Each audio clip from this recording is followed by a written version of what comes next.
let's go ahead and open up with our feet hip width, shoulder width apart. We're going to keep the feet parallel. And for just a warm up, let's go ahead and open the feet out and then bring them back to parallel. This exercise is very, very similar to our heart small intestine exercise. I'm really excited about this exercise for various reasons. But once again, we're warming up. Kind of feel where you are on your feet. Rock back just a little bit onto the heels. And that's going to be important later on in understanding the kidneys. And then open up the feet so that the instep is pointing out a bit. And then once again, rock back a little bit without falling over to bring the feet back to parallel. Okay? So just once or twice in a relaxed manner, working on opening and closing the feet. Now, if you're very bendy or if your balance is very, very good, then you might be able to open it up to 180 degrees. I can't, but if you can, good deal. But you want to be able to do it in a relaxed manner, right? Because we don't want to be too stressed out while we're doing the exercises. That bunch is cheap. Okay, so as we're practicing this, go ahead and take your hands and place them at your low back, especially along the musculature just to the side of the spine. Okay, maybe place your fingertips there and then try and open and close the feet. And you may notice that structurally, you'll actually feel the muscles tightening a little bit in the low back, right? So the kidneys work a lot with the low back. And from a structural way, the urinary bladder channel runs through the low back. So though this exercise I wouldn't recommend if you're having low back problems at the time, because it could be aggravating, it does activate those channels and those muscles and could be helpful for preventative care, as long as you don't overdo it. Okay, so let's go ahead and bring the feet back together. We're opening up, and the feet are hip width, shoulder width apart, a little wider is okay. We're starting out once again with that parallel action in the feet. And then we're going to take the blades of the hands, so the pinky finger and this, the bone of the hand here. We're opening up the palms, so the palms are facing out away from you, and taking the pinkies and the blades of the hands, bringing them just to the side of the midline. So they're not touching, and they're not way out here, right? They're just off to the side of the midline. That's where we're going to go. Okay, so we're going to bring the shoulders, arms in front, and then we're going to drag up the pinky and the blade of the hand along that area just to the side of the midline. We're drawing up, up, up along the torso. And you may notice about the time you get to the rib cage, there isn't as much room structurally for your hands and your arms, and you're feeling bunched. So you actually get to bring them out just a tad naturally, and then continue up to as high as you can go underneath the clavicle, okay? Wherever that is for you. And then we're gonna do our little flip. See, isn't this fun? And our feet are turning out, the hands are turning out, the palms are facing the sky. And then we're going to extend the arms out, straight out to the sides. So they're not going up, they're not going down, they're going straight out from the shoulder. And then the palms are rotating from the sky to face out in front of you, sweeping the arms down. And the backs of the hands are once again going to brush the inner thigh like they do in the heart small intestine exercise. So as they brush the inner thigh, we're rotating the feet back to parallel, and we're once again going to make that circular route, drawing the hands up. Now, you don't want the hands flat against, for people who are super flexible, you don't want the backs of the hands flat against the torso. You want the palms open and communicating, but you want really the impetus to be on the blades of the hands, coming up, up, up, flip, extending out,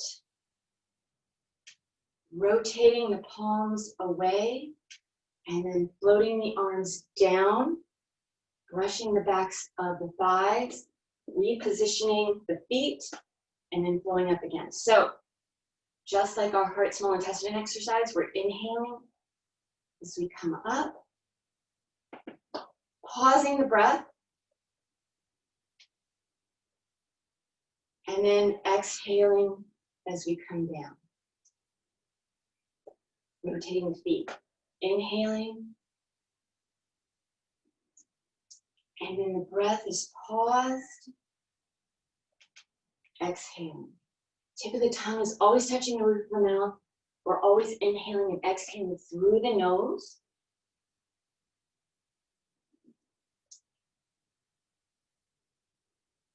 And exhale. A couple more times, inhaling.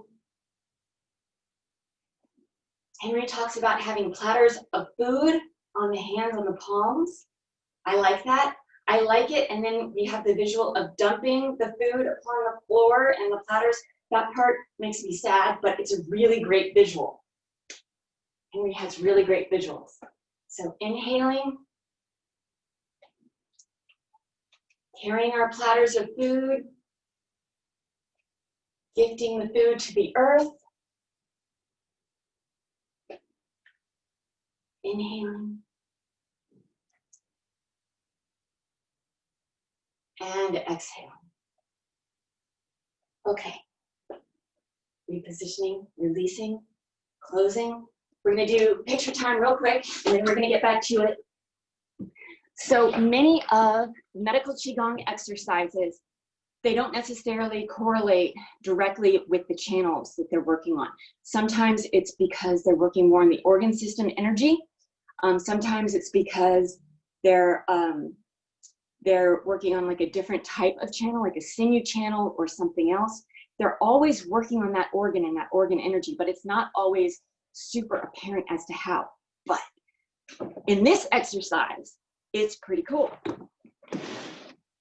So we have our human, and the kidney channel or the foot Xiaoyan channel starts at the bottom of the foot.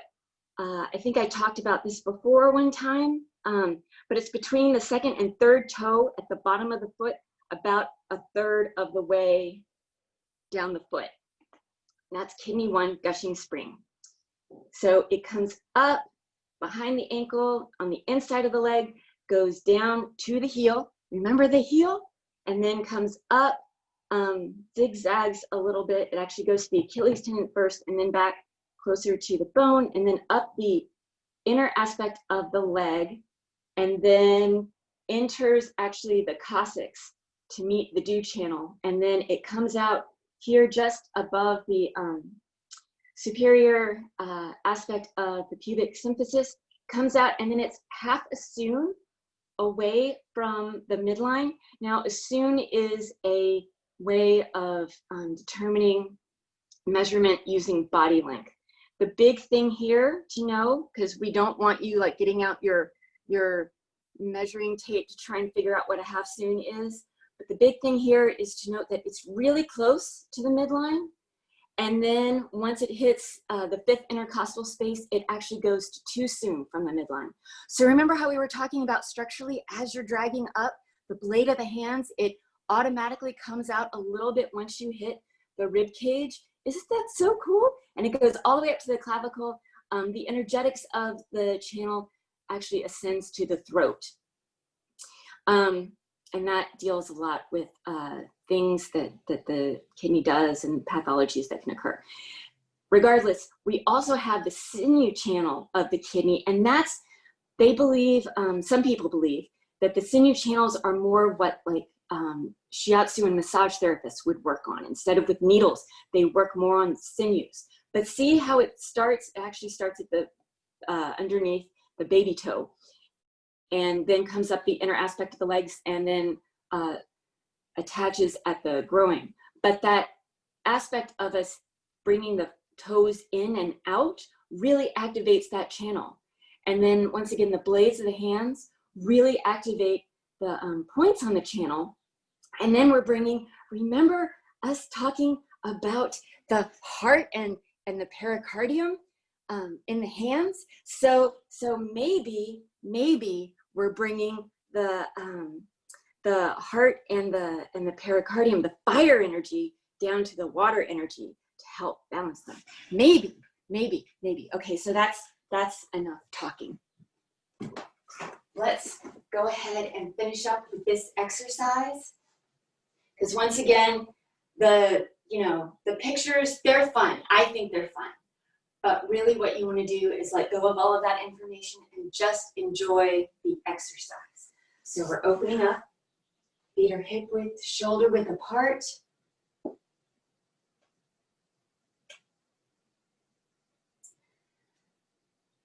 Bringing the hands in front of the body, rolling those shoulders forward. And then inhaling.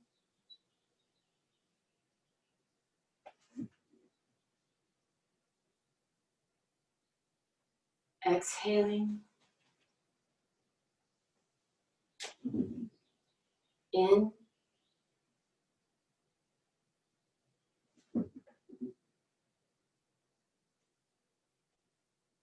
And out.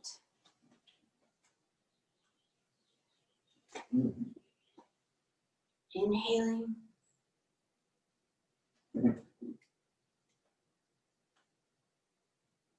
And exhaling. About 2 more times at your own pace.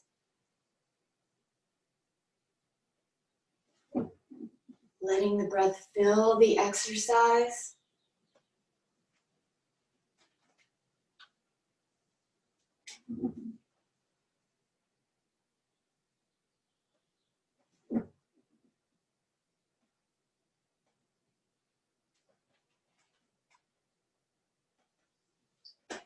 And closing. Simple closing, bringing the palms together, keeping feet together. Bringing the palms to the lower dantian, closing the eyes. Inhaling, guiding the breath in the chi to the lower dantian, filling it up. Exhaling, allowing it to settle and store.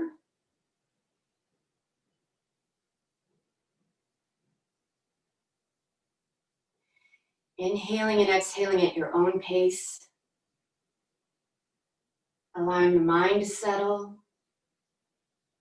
the body to settle, and allowing the chi to settle and store.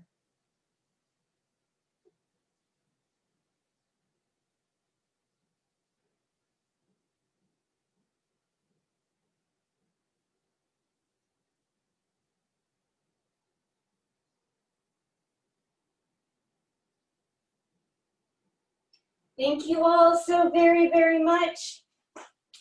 Are there any questions before we wrap up?